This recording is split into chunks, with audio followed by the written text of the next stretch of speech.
In this video, I'm going to show you what a keiki looks like, how to cut it, how to pot it, and how to water it. First of all, let me show you the orchid plant. It's quite an interesting one. There's 3 spikes here, and as you can see, the center one here has a beautiful keiki on the end, which has been growing for about 8 months. But there's also some other oddities. If you follow this spike here, you'll find a partial keiki. It's a spike which has grown leaves, but then proceeded to throw out some flowers, and it's actually thrown out its own spike from its base.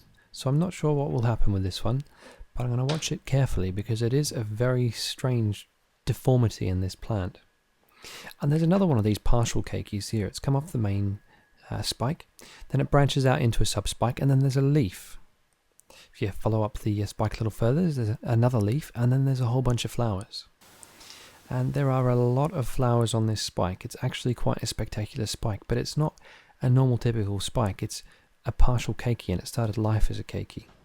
So this is the keiki. We can have a close look at it. It's got about 4 roots, and it's also putting out a spike. It's got 4 nice leaves, and as I say, it's been growing for about 8 months or so. So what we want to do is we want to get in on the spike below where the roots are coming off, and we just want to snip the spike just about here.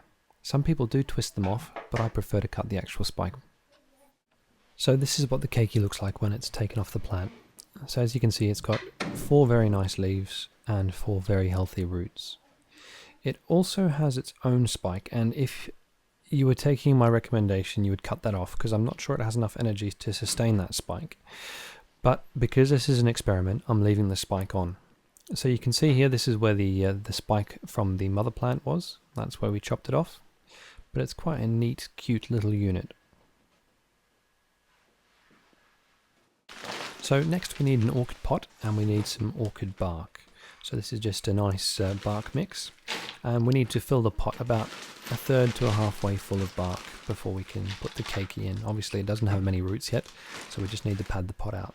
Then we sit the keiki on top. You need to bend the roots, and they may snap, but don't worry too much because they are fairly hardy. So you can see one root there is snapped a little bit, but you just need to stuff them into the pot. Now, because of the way these roots were growing, I'm going to put the keiki in on one side, and this is also where I reveal that I am a freak of nature and I have 3 hands.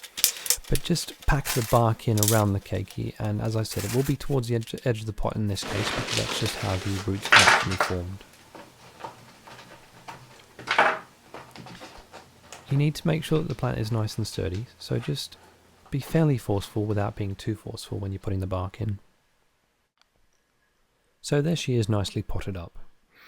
Now I really should cut this spike off, but I'm going to keep it an experiment and see if these leaves can provide enough energy to grow some flowers on that spike. Next we need to water it. So to do this, I place the orchid pot in a small shallow bowl, and then I pour some water in. And I add about 1 inch of water into the bowl, and I try and pour it through the bark as much as possible.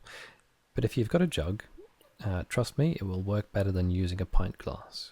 When it comes to pouring, using a pint glass seems to be a bit of a disaster. So as you can see, there's just about 1 inch of water in the bottom of the pot. Now you just need to pop her on a windowsill and watch her grow. So if you've enjoyed this video, please give me a little thumbs up, and please subscribe to the channel. Also, if you have any questions, put them in the comments below. But thank you very much for watching. I'm really keen to see what happens with this keiki with the flower spike, and also with the other partial keikis that are on the mother plant, because they are very, very strange. I've never seen a spike with leaves on it before. So, as I say, thank you very much for watching. Please subscribe, please rate, and if you have any questions, please comment. Thank you.